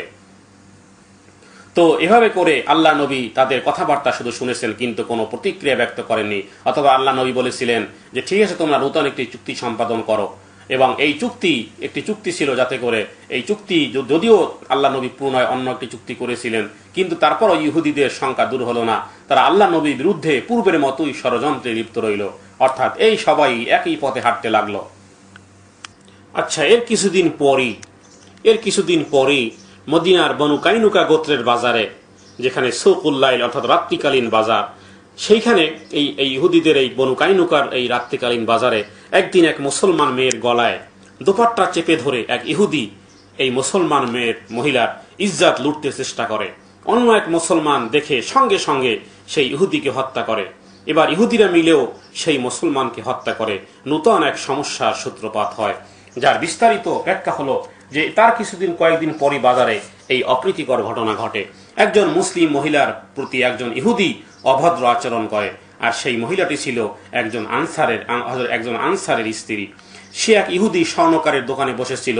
এমন সময় এক দুশ্চরিত্র ইহুদি তার অজান্তে পিছন দিক থেকে তার যেখান থেকে বের হবে সেই বহিরাগমনের একটি কোণার খুঁটির সাথে তাকে বেঁধে দেয়। কিছুক্ষণ পর মহিলাটি যখন উঠতে গেলে সঙ্গে সঙ্গে তার শরীর থেকে কাপড় খসে পড়ে এবং তার আবরু লঙ্ঘিত হয়। মহিলার চিৎকার করলে একজন মুসলমান দৌড়ে আসে এবং একজন ইহুদিকে হত্যা করে ফেলে, সেই ইহুদিকে হত্যা করে ফেলে। অতঃপর ইহুদিরাও পাল্টা আক্রমণ করলে সেই মুসলিম বীর শহীদ হয়। এই ঘটনার পর মুসলমানরা প্রতিশোধ গ্রহণের জন্য প্রস্তুত হয়, কিন্তু আল্লাহ নবী সাল্লাল্লাহু আলাইহি ওয়াসাল্লাম তাদের শান্ত করেন। ঘটনাটি অতি সহজে মীমাংসা করা সম্ভব হতো যদি ইহুদিরা চুক্তি অনুযায়ী আল্লাহ নবীর কাছে মীমাংসার আবেদন করত, কিন্তু এরূপ না করে তারা যুদ্ধের জন্য প্রস্তুত হয়। তাদের প্রাক্তন মিত্র উবাদা ইবনে সাবেত এবং আব্দুল্লাহ ইবনে উবাইয়ের কাছে, যে মুনাফিকদের সর্দার, তার কাছে সামরিক সাহায্যের জন্য আবেদন জানিয়ে তারা দুর্গের ভিতরে আশ্রয় গ্রহণ করে। প্রকৃতপক্ষে তাদের গৃহগুলো পরস্পরে সংলগ্ন করে দুর্গাকৃতিতে সুরক্ষিত করে নির্মিত ছিল। তাদের গৃহ নির্মাণ পদ্ধতি ছিল এইরূপ। রাজমিস্ত্রি দ্বারা নির্মিত দেওয়ালগুলো ছিল মজবুত। এগুলো ভাঙ্গার মতো মুসলমানদের কাছে তখনও কোনো যন্ত্র ছিল না, সুতরাং তাদের দমন করা সহজ ছিল না। সর্বোপরি দুর্গের রসদ ছিল পর্যাপ্ত। তাদের পরিকল্পনা, মিত্রদের নিকট থেকে সামরিক সাহায্য পাওয়ার পর তারা দুর্গ থেকে বাহির হয়ে মুসলমানদের আক্রমণ করিয়ে দেখিয়ে দিবে যে তাদের সেই আস্ফালন অর্থ ছিল না। আমরা পূর্বেই উল্লেখ করেছি, তারা আল্লাহ নবীকে ধমকও বলেছিল যে হে মুহাম্মদ সাল্লাল্লাহু আলাইহি সাল্লাম, তুমি তো মক্কার কুরাইশদের সাথে যুদ্ধ করেছো, যারা ছিল অপরিণামদর্শী, আমাদের সাথে যুদ্ধ করলে আমরা দেখাই দেব। আচ্ছা, তো কিন্তু ওই ভীতি প্রদর্শন ছিল আত্মপ্রতারণার শামিল। আচ্ছা, কয়েক ঘন্টা পরে তারা দেখতে পেল যে মুসলমানরা তাদের সৈন্য সংখ্যা থেকে অধিক সৈন্য নিয়ে দুর্গ অবরোধ করে ফেলেছে। তাদের সাহায্যার্থে কোনো ইহুদি গোত্র বা মিত্রদের কেউ এগিয়ে আসতো না। 2 সপ্তাহ এইভাবে অবরোধের পর বনু কাইনুকা আত্মসমর্পণে বাধ্য হয়। তখনকার দিনের সামরিক বিধান অনুযায়ী এই বিদ্রোহী বন্দীদের প্রতি যদিচ্ছা দণ্ড প্রদানের অধিকার মুসলমানদের ছিল এবং তাদের হত্যা করা এবং তাদের স্ত্রী সন্তানকে দাসে পরিণত করতে পারত, যেটা তখনকার ওইখানে আইন অনুযায়ী এইভাবেই ছিল। কিন্তু চরম শাস্তির ভয়ে ভীত হয়ে বনু কাইনুকা তাদের মিত্রদের শরণাপন্ন হয়। তাদের প্রাক্তন মিত্র উবাদা ইবনে সামেত আল্লাহ নবীকে বলল, আমি আল্লাহ, রাসূল এবং মোমেন বান্দাদেরকে বন্ধু বলে গণ্য করি। এই অবিশ্বাসীদের সাথে আমার পূর্ব চুক্তি ও বন্ধুত্ব ত্যাগ করলাম। অর্থাৎ তাদের যে প্রাক্তন মিত্র ছিল উবাদা ইবনে সামেত, সে মুসলমান হয়ে যায়। আচ্ছা, বনু কাইনুকার অপর মিত্র ছিল খাজরাজ গোত্রের আব্দুল্লাহ ইবনে উবাই, যে মুনাফিকদের সর্দার। তিনি এই বনু কাইনুকার আত্মসমর্পণের খবর পেয়ে বিচলিত হয়ে পড়ে এবং আল্লাহ নবীর কাছে গিয়ে তাদের মৃত্যুদণ্ড না দেওয়ার জন্য অনুরোধ করতে থাকে, যেহেতু আইন অনুযায়ী মৃত্যুদণ্ড আল্লাহ নবী দিতে পারতেন। আচ্ছা, আল্লাহ নবীর কাছে মৃত্যুদণ্ড না দেওয়ার জন্য এই মুনাফিক সর্দার আব্দুল্লাহ ইবনে উবাই অনুরোধ করে। অতঃপর তার স্বনির্বন্ধ অনুরোধে আল্লাহ নবী তাদেরকে নির্বাসন দণ্ড দেন। তারা মদিনা পরিত্যাগ করে উত্তরে পশ্চিমে ওয়াদিল কুবার ইহুদি উপনিবেশে গিয়ে আশ্রয় গ্রহণ করে এবং সেখান থেকে সিরিয়ার সীমান্তে গিয়ে বসতি স্থাপন করে। কাইনুকা নির্বাসনের পর তাদের সম্পদ, অস্ত্রশস্ত্র এবং বাড়িঘর মুহাজিরদের মধ্যে বণ্টন করে দেওয়া হয়। আল্লাহ নবী তাদের বাহন উটগুলো তাদের নিয়ে যেতে অনুমতি দিয়েছিলেন। কাইনুকা নির্বাসনে মদিনার বাকি যারা অন্য গোত্র ইহুদি ছিল তাদের শক্তি দুর্বল হয়ে পড়ে, কারণ ইহুদিদের অন্যান্য গোত্রগুলো মদিনা থেকে দূরে খায়বরে এবং উম্মুল কুরায় বাস করত। কাইনুকা চলে যাওয়ায় মদিনায় মুসলিম শক্তি সুসংহত হয় এবং সদ্য গঠিত মুসলিম রাষ্ট্র আভ্যন্তরীণ অনৈক্য এবং বিশৃঙ্খলা থেকে রেহাই পায়। বন্ধুগণ, এই যে আস্তে আস্তে মুসলমান ব্যতীত অন্যান্য ইহুদিদেরকে যে এইভাবে বিভিন্ন যে বহিষ্কার করা হয়, যেগুলো কারণ হিসেবে উল্লেখ ছিল, এর সাথে যদি মদিনার সনদের কথা উল্লেখ করলে খেয়াল হবে যে আল্লাহ নবী সেই মদিনার সনদ যে কি যুক্তিযুক্ত ছিল এবং কতটা প্রভাব ছিল মুসলমানদের এই সঞ্জীবনী শক্তিকে মুসলমানে একটি রাষ্ট্র ক্ষমতা প্রতিষ্ঠিত করার পিছনে, যেহেতু তারা তখন ছিলেন দুর্বল, বাধ্য হয়ে তাদেরকে ইহুদিদের সাথে চুক্তি করতে হয়েছিল। কিন্তু আস্তে আস্তে যখন মুসলমান শক্তি আস্তে আস্তে উপরে উঠতে শুরু করলো, আল্লাহ রাব্বুল আলামিনের নির্দেশেই এভাবে করে আস্তে আস্তে বনে জঙ্গল থেকে যেভাবে করে আগাছা সাফ করা হয়, এভাবে করে আস্তে আস্তে এই আগাছাকে সাফ করা হলো বনু কাইনুকা চলে যাওয়ায় মদিনার মুসলিম শক্তি সুসংহত হয়, একটি ইসলামী রাষ্ট্র গঠন, সদ্য গঠিত মুসলিম রাষ্ট্র আভ্যন্তরীণ অনৈক্য এবং বিশৃঙ্খলা থেকে রেহাই পায়। ইহুদি এবং মুশরিক এবং মুনাফিকদের কর্মতৎপরতাকে মদিনাকে একটি রাজনৈতিক আগ্নেয়গিরিতে পরিণত করেছিল। কাইনুকা দমন করার ফলে অন্যান্য যারা ইসলামের বিরুদ্ধাচরণ করতেছিল তারা সাহস হারিয়ে ফেলে এবং মদিনায় শান্তি ফিরে আসে এবং একটি মুসলিম রাষ্ট্র গঠনের সহায়ক হিসেবে কাজ করে। সুবহানাল্লাহি ওয়া বিহামদিহি। আচ্ছা, এদিকে এই মক্কার মুশরিকরা, মক্কার পৌত্তলিকরা, তাদের মূলত ব্যবসা ছিল মদিনার পথ ধরে শাম দেশে, আর অন্যটা ছিল ইয়েমেনে অথবা নজদ হয়ে আসা, নজদ অর্থাৎ ইরাক। একদিন আল্লাহ নবী সাল্লাল্লাহু আলাইহি ওয়াসাল্লাম মসজিদে নববীতে নামাজ শেষে আল্লাহ নবী দোয়া করতেছিলেন, আল্লাহুম্মা বারিক লানা ফি ইয়ামানিনা, হে প্রভু ইয়ামানবাসীর উপর তুমি রহমত করো, বরকত দান করো। এবং অনুরূপ দোয়া করতেছিলেন, আল্লাহুম্মা বারিক লানা ফি শামিনা, হে আল্লাহ বরকত পূর্ণ করো ইয়েমেনের ভূমিকে, বরকত পূর্ণ করো শাম দেশের মাটিকে, বরকত পূর্ণ করো মাগরিবের মাটিকে, বরকত পূর্ণ করো মাশরিক পূর্ব দিকের মাটিকে, বরকত পূর্ণ করো শিমালের মাটিকে। এভাবে করে আল্লাহ নবী সাল্লাল্লাহু আলাইহি ওয়াসাল্লাম সব দিকের জন্যই আল্লাহ নবী বরকতের দোয়া করতেছিলেন। জৈনিক সাহাবী শুনে বলল, ইয়া রাসূলুল্লাহ সাল্লাল্লাহু আলাইহি ওয়াসাল্লাম, নজদ তথা ইরাকবাসীর জন্য আপনি দোয়া করুন। আল্লাহ নবী সাল্লাল্লাহু আলাইহি ওয়াসাল্লাম না করে বললেন, হা হুনা ইউবদিউল ফিতান, ওখান থেকে শুধু ফিতনাই প্রকাশ পাবে। আর তাই দেখা যায় যে পৃথিবীর ইতিহাসে দেখা যাবে অত্যাচারী আর জালেম শাসক সেই সবই ইরাক থেকে, হয় কুফা থেকে ইয়াজিদ নামক পাপিষ্ঠ ইমাম হুসাইনের হত্যাকারী, নয়তো দেখা যাবে বসরা থেকে হাজারো সাহাবী হত্যাকারী হাজ্জাজ ইবনে ইউসুফ, উমাইয়া শাসক থেকে শুরু করে ইয়াজিদ, হাজ্জাজ, সবাই বৃহত্তম ইরাকের অত্যাচারী শাসক এরা সবাই। যাই হোক, এরপরে দ্বিতীয় হিজরি যখন পঞ্চম জিলহজ মোতাবেক এপ্রিলের 624 খ্রিস্টাব্দে এই বদরে কুরাইশদের শীর্ষস্থানীয় নেতৃবৃন্দের মৃত্যুর পর আবু সুফিয়ানের উপর নেতৃত্ব বর্তায়। সে শপথ করেছিল যে বদরে নিহত নেতৃবৃন্দের মৃত্যুর প্রতিশোধ গ্রহণ না করা পর্যন্ত অন্য সে কোনো স্ত্রীলোক স্পর্শ করবে না এবং সুগন্ধিও ব্যবহার করবে না। এবং এই আবু সুফিয়ানের স্ত্রী হিন্দা অনুরূপ প্রতিজ্ঞা করেছিল। এই প্রতিজ্ঞা পূর্ণ করার উদ্দেশ্যে আবু সুফিয়ান 200 অশ্বারোহীর একটি বাহিনী নিয়ে মদিনার নিকট সাইব নামক স্থানে শিবির স্থাপন করে এবং গভীর নিশীতে, অনেক গভীর রাত্রে ইহুদি গোত্র যে নাজির ছিল, একটা তো কাইনুকা তো আগেই চলে গেছে, যেটা ছিল নাজির গোত্র, তার যে নেতা ছিল হুয়াই ইবনে আখতার এবং সাল্লাম ইবনে মিশকামের সাথে এই আবু সুফিয়ান সাক্ষাৎ করে এবং মুসলমানদের সম্বন্ধে বিভিন্ন তথ্য অবগত হয়। আচ্ছা, পরের দিন মদিনার 3 মাইল দূরে উরাইজ নামক স্থানে আক্রমণ করে 2 জন মুসলমানকে হত্যা করে এবং কয়েকটি খেজুর উদ্যান জ্বালিয়ে দেয়। উল্লেখ্য যে সেই স্থানে 2 জন মাত্রই লোক ছিল। একজন ছিলেন আনসার, যার নাম ছিল সাদ, এবং অপরজন তার বন্ধু ছিল।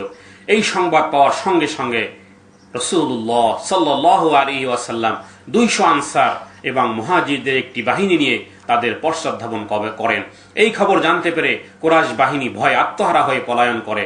দ্রুত প্রস্থানের সুবিধার্থের জন্য উটের বোঝা হালকা করার উদ্দেশ্যে রসদের জন্য আনিত বহু ছাতুর বস্তা ফেলে দেয়, সার্বিক অর্থ ছাতু। অতএব এই অভিযানের নাম হয়েছে গাজওয়ায়ে সাবিক।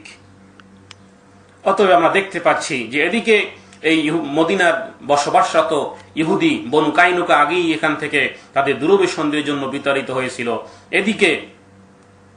এদিকে অন্যান্য ইহুদিরা এই মদিনার মুসলমানদের সাথে এই ষড়যন্ত্রে লিপ্ত মক্কার মুশরিকদের সাথে, আর ওদিকে ওই মদিনার এই বনু কাইনুকা গোত্র যারা রাত্রিকালীন বাজারে যে ঘটনা ঘটেছিল। যাই হোক, মদিনার সেই বনু কাইনুকা রাত্রিকালীন বাজারের মধ্যে সেই মুসলমান এবং ইহুদি হত্যার ঘটনা ছাড়াও অন্যদিকে বদরের যুদ্ধে এই কাফেরদের পরাজয়, আবু সুফিয়ান এইভাবে হঠাৎ করে আক্রমণ করে 2 জনকে হত্যা করে চলে যাওয়া, তো সব মিলিয়ে এই বিরোধী শক্তি অর্থাৎ পৌত্তলিক শক্তি, ইহুদি শক্তি সবাই একত্রিত হয়ে মুসলমানদের উপর একসাথে সবাই মিলে হামলার পরিকল্পনা করে। এবং কাফের সর্দার এই আবু সুফিয়ান গাতফান গোত্রে যায়, বনু সাকিব গোত্রে যায়, বনু হুজাইল গোত্রে যায়, আহাবিশ কাছে যায়, বিভিন্ন বিভিন্ন বিভিন্ন কাবাইলের কাছে তারা গিয়ে অর্থাৎ তাদেরকে বোঝাতে সক্ষম হয় যে দেখো, মুসলমানরা শুধু আমাদের শত্রু না, বরং তোমাদেরও শত্রু। তোমাদের এইভাবে এক গোত্রকে মদিনার থেকে বের করে দিয়েছে, অন্য গোত্রকে এইভাবেই করতেছে। তো এইভাবে করে এই আবু সুফিয়ান সকল গোত্রের কাছে যায় এবং উভয় সমস্ত দল মিলিয়ে এবার 3000 সৈন্য নিয়ে মদিনার উপর হামলার জন্য পরিকল্পনা করে। আল্লাহ নবী সাল্লাল্লাহু আলাইহি ওয়াসাল্লাম এই সংবাদ জানতে পারলেন, সাহাবীদেরকে ডাকলেন পরামর্শের জন্য, যেহেতু আল্লাহ তাআলার নির্দেশ হলো فَإِذَا عَزَمَ الْأَمْرُ فَتَوَكَّلْ عَلَى اللَّهِ নবী وَأَمْرُهُمْ شُورَى بَيْنَهُمْ। যখন আপনি কোনো কাজ করবেন তখন তাদের মধ্যে পরামর্শ করে নেবেন, আর যখন পরামর্শে যে কোনো জিনিস স্থির হয়ে যাবে, فَإِذَا عَزَمَ الْأَمْرُ যখন কোনো নির্দেশ যখন সর্বসম্মতক্রমে পাশ হবে, তখন তখন আল্লাহর উপর ভরসা করবেন। তো এভাবে করে এই সমস্ত ইসলাম বিরোধী শক্তি জোট হয়ে একত্রিত হয়ে মুসলমানদেরকে উপর হামলা করার পরিকল্পনা করে। যারা বদরের যুদ্ধে পরাজয়ের গেলানি মুছে ফেলার জন্য কুরাইশরা মদিনা আক্রমণের জন্য প্রস্তুত হতে লাগলো, তখন বিশিষ্ট কুরাইশ নেতাদের মধ্যে ছিল আবু সুফিয়ান, ইবনে হারব, হারিব বিন হিশাম, জুবাইর বিন মুতিম, ইকরামা ইবনে আবু জেহেলের সন্তান, আবু জেহেলের ছেলে ইকরামা, এবং সাফওয়ান বিন উমাইয়া। তারা অন্যান্য নেতৃস্থানীয় ব্যক্তিদের নিয়ে দারুন নাদওয়াতে মিলিত হয় এবং মদিনা আক্রমণের জন্য একটি শক্তিশালী এবং সুসজ্জিত সৈন্যবাহিনী গঠনের সিদ্ধান্ত করে। যেই কাফেলাকে কেন্দ্র করে বদরের যুদ্ধ সেটি নির্বিঘ্নে মক্কায় পৌঁছেছিল, আবু সুফিয়ান সেই কাফেলার দ্রব্য সামগ্রী বণ্টন না করে দারুন নাদওয়াতে জমা রেখেছিল। এখন নেতৃবৃন্দের সম্মতিতে যুদ্ধের খরচ নির্বাহের জন্য লভ্যাংশ রেখে বিনিয়োগকারীদের মূলধন ফেরত দেওয়া হয় এবং এই লভ্যাংশের পরিমাণ ছিল 50,000 স্বর্ণমুদ্রা। এরপর আবু সুফিয়ান বড় একটি সৈন্যদল গঠনের দিকে দৃষ্টি দেয়। ইহুদিরা সমর্থন প্রদানের অঙ্গীকার দেয়। আবুল আজ্জা এবং মুসাফ নামে 2 জন কবিকে নিযুক্ত করা হয়। তাদের কবিতা দ্বারা আরবের বিভিন্ন গোত্রকে কুরাইশদের সাথে যোগদানে উদ্যত করা হয়। আবুল আজ্জা বদরের যুদ্ধে মুসলমানদের হাতে বন্দী হয়েছিল। কখনো মুসলমানদের বিরুদ্ধাচরণ করবে না এবং কখনো মুসলমানদের বিরুদ্ধে কবিতা লিখবে না, এই শর্তটাকে মুক্তি দেওয়া হয়েছিল। কিন্তু সে ওয়াদা ভঙ্গ করে মুসাফকে নিয়ে মুসলমানদের বিরুদ্ধে অপতৎপরতা শুরু করে। কুরাইশরা যখন মদিনার বিরুদ্ধে যুদ্ধ আয়োজনে ব্যস্ত, তখন মুসলমানরা কারাদাতে কুরাইশদের একটি বাণিজ্য কাফেলা আক্রমণ করে। কারাদার এই দুর্ঘটনা মদিনা আক্রমণের প্রস্তুতিকে ত্বরান্বিত করে। এদিকে এই মক্কার কুরাইশদের এই বিশাল জনগোষ্ঠী নিয়ে, বিশাল সৈন্যবাহিনী নিয়ে মদিনার উপর আক্রমণের খবর নুআইম ইবনে মাসউদ নামক একজন সাহাবী, একজন আনসারী নিকট থেকে আল্লাহ নবী সাল্লাল্লাহু আলাইহি ওয়াসাল্লাম কুরাইশদের এই পরিকল্পনার বিষয়টি জানতে পারেন এবং কাফেলা আক্রমণের জন্য তার পোষ্যপুত্র জায়েদ ইবনে হারেসার নেতৃত্বে 100 সাহাবীকে প্রেরণ করেন। নজদের কারদা কূপের নিকট কাফেলা আক্রমণ করা হয়। সাফওয়ান ও তার সাথীরা পালিয়ে যায় এবং কাফেলা মুসলমানদের হস্তগত হয়। এই কাফেলার প্রধান পণ্য সামগ্রী ছিল রৌপ্য, লুণ্ঠিত দ্রব্য ছিল প্রায় 100,000 দিরহাম। ফুরাতকে বন্দী করা হয় এবং সে ইসলাম গ্রহণ করে। সুতরাং প্রতিশোধ গ্রহণের জন্য কুরাইশরা ব্যাকুল হয়ে ওঠে। অর্থাৎ এইখানে যায়েদ বিন হারেসা তিনি অন্য একটি কুরাইশগামী কাফেলা যেটা ছোট্ট একটা কাফেলার উপর আক্রমণ করা হয় এবং এই ফুরাতকে তাদের মধ্য থেকে এই ফুরাতকে বন্দী করা হয়। সুতরাং এই ছোট্ট ঘটনাগুলো প্রতিশোধ গ্রহণের জন্য কুরাইশরা ব্যাকুল হয়ে ওঠে এবং প্রচুর অর্থ ও উস্কানির মাধ্যমে তারা 3000 সৈন্যের একটা বিরাট বাহিনী গঠিত করে। এই কুরাইশরা এই বাহিনীতে 700 ছিল বর্মধারী, 200 অশ্বারোহী এবং 3000 উট ছিল এবং তায়েফের 100 জন যোদ্ধা এবং কিনানা গোত্র তাদের সাহায্যার্থে এগিয়ে আসে। আমরা আগে বলেছি যে এটা ছিল আসলে তাদের যৌথ বাহিনী, বিভিন্ন কাবাইল থেকে আসা। তারা 3000 যোদ্ধা সংগ্রহ করে, যুদ্ধের সকল আয়োজন সম্পন্ন করে আবু সুফিয়ান তার বিরাট বাহিনী নিয়ে দারুন নাদওয়া থেকে মিছিল করে মদিনা অভিমুখে রওনা হয়, যা ছিল 625 খ্রিস্টাব্দের জানুয়ারি মাসে।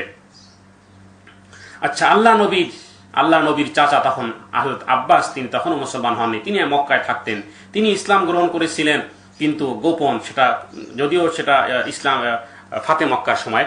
আচ্ছা, কুরাইশদের এই বিপুল সমর আয়োজন এবং যুদ্ধযাত্রার খবর তিনি আল্লাহ নবীকে পত্রের মাধ্যমে প্রেরণ করেন।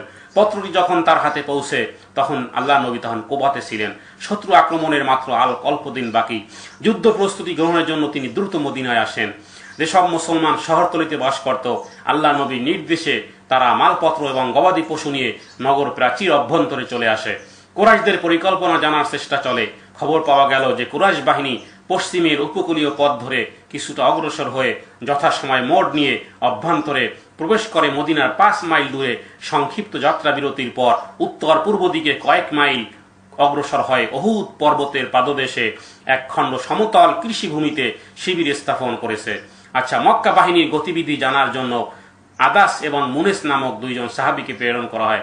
তারা ফিরে এসে কুরাইশদের সৈন্য সংখ্যা এবং অবস্থান সম্পর্কে রাসূলুল্লাহ সাল্লাল্লাহু আলাইহি ওয়াসাল্লামকে অবহিত করে এবং বলে যে কুরাইশ বাহিনী মদিনার নিকটস্থ জুল হুলাইফাতে শিবির স্থাপন করেছে, সেখানে তাঁবু গেড়েছে জুল হুলাইফা নামক স্থানে, এবং তাদের গবাদি পশু মদিনার চারণভূমি সব খেয়ে ফেলেছে, তীর্ণ শীর্ণ করে ফেলেছে।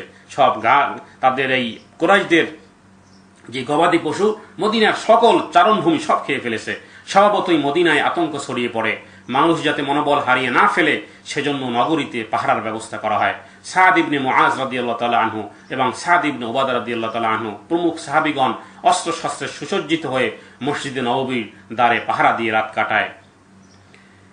অতঃপর সকালবেলা, সেই রাত্রের সকালবেলা প্রভাতে রাসূলুল্লাহ সাল্লাল্লাহু আলাইহি ওয়াসাল্লাম তিনি বলেন, আমি রাত্রে একটি স্বপ্ন দেখেছি। দেখলাম যে কতিপয় গাভী জবে হচ্ছে এবং আমার তরবারির বুক এক জায়গায় ভাঙ্গা।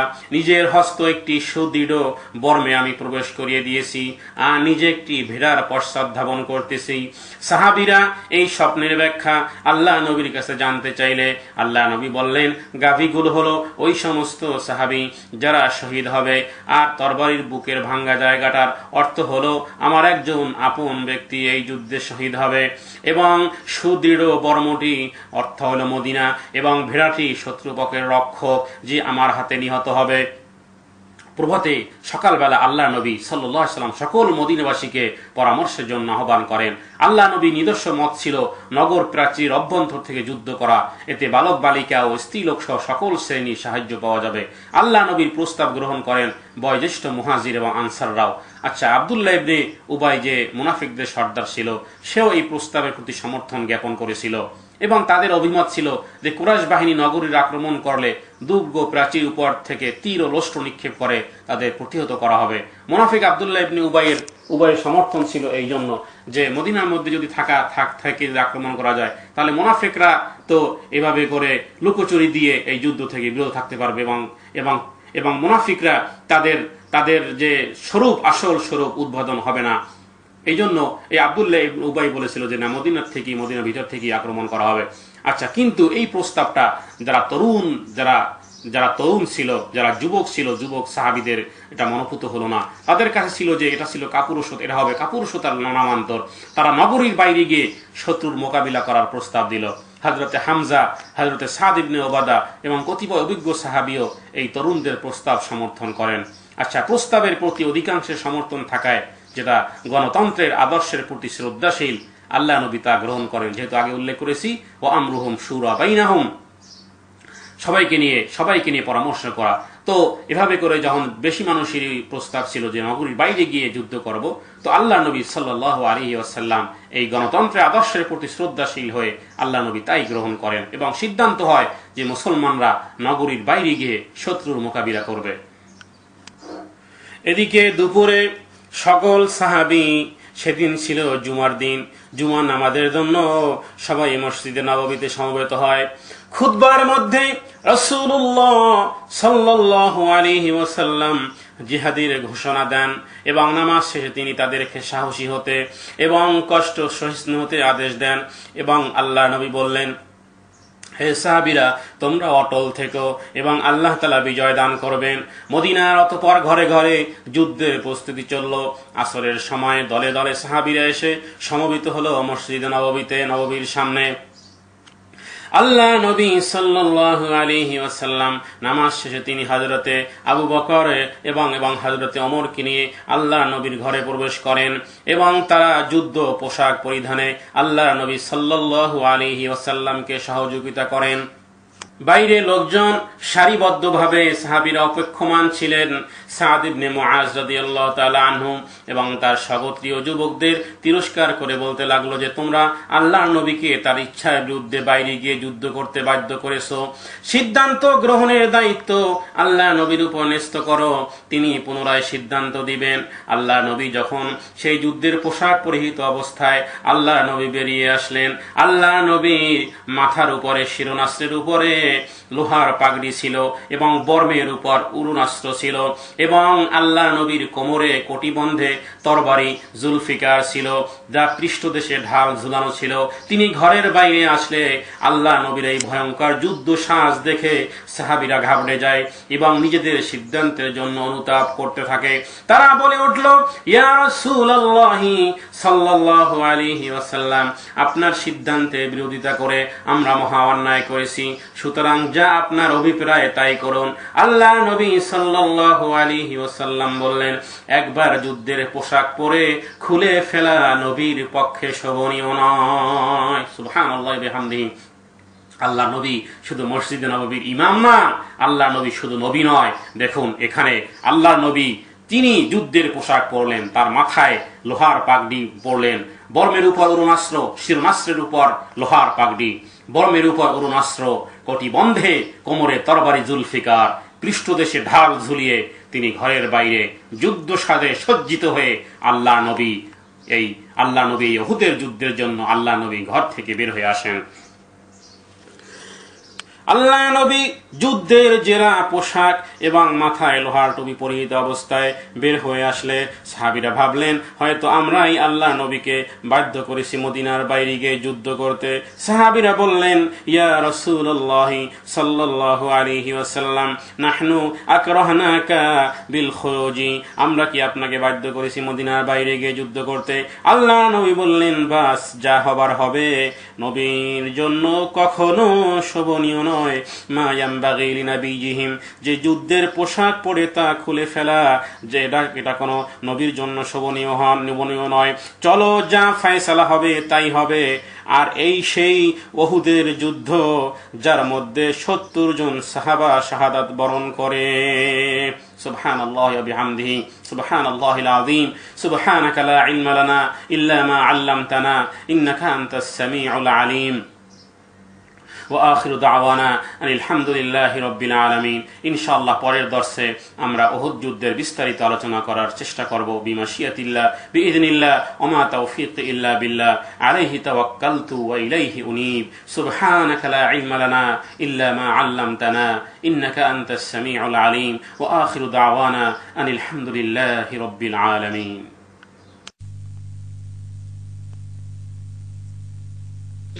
সৈয়দুল আম্বিয়া নবী আখেরি জামানা, পাপী তড়াইতে ভেজে দিলেন রবানা। রহমাতে আলম নবী সৈয়দুল আম্বিয়া নবী আখেরি জামানা, পাপী তড়াইতে ভেজে দিলেন রবানা, পাপী তড়াইতে ভেজে দিলেন রবানা। নবী মদিনার বুলবুল, অতি সাধের নাম রেখেছেন মুহাম্মদ রাসূল। নবী মদিনার বুলবুল, অতি সাধের নাম রেখেছেন মুহাম্মদ রাসূল। এ দুনিয়ায় নাহি মিলে, এ দুনিয়ায় নাহি মিলে যাহার তুলনা, পাপী তড়াইতে ভেজে দিলেন রবানা, পাপী তড়াইতে ভেজে দিলেন রবানা। রহমাতে আলম নবী সৈয়দুল আম্বিয়া নবী আখেরি জামানা পাপী তড়াইতে ভেজে দিলেন রবানা পাপী তড়াইতে ভেজে দিলেন রবানা নবী বাদশা দু জাহান উম্মতেরি চিন্তায় সদা থাকতেন পেরেশান নবী বাদশা দু জাহান উম্মতেরি চিন্তায় সদা থাকতেন পেরেশান ইয়া উম্মতি হাবলি বলে ইয়া উম্মতি হাবলি বলে হইতেন দেওয়ানা পাপী তড়াইতে ভেজে দিলেন রবানা রহমাতে আলম নবী সৈয়দুল আম্বিয়া নবী আখেরি জামানা পাপী তড়াইতে ভেজে দিলেন রবানা পাপী তড়াইতে ভেজে দিলেন রবানা নবী ধরায় তশরিফ আনিয়া ইসলাম নূরে করলেন রোশন সারা দুনিয়া ধরায় তশরিফ আনিয়া ইসলাম নূরে করলেন রোশন সারা দুনিয়া অবশেষে শুয়ে রইলেন অবশেষে শুয়ে রইলেন সোনার মদিনা পাপী তড়াইতে ভেজে দিলেন রবানা রহমাতে আলম নবী সৈয়দুল আম্বিয়া নবী আখেরি জামানা পাপী তড়াইতে ভেজে দিলেন রবানা পাপী তড়াইতে ভেজে দিলেন রবানা রহমাতে আলম নবী সৈয়দুল আম্বিয়া নবী আখেরি